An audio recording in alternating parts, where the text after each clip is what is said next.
好多 channel 都喺度講緊發動機大修、引擎修復 （engine rebuild）。咁究竟點樣先叫做大修？以及大修具體係做啲咩內容？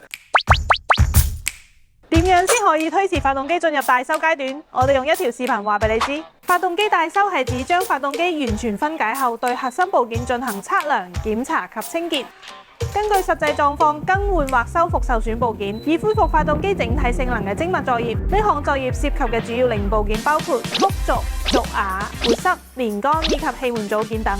簡單理解就好似一個用咗好長時間、好重油污嘅巨大LEGO玩具，將佢全部打散，將核心部件檢查測量，然後將全部零部件徹底清洗，之後將有必要嘅零件換新、修復，再全部砌翻。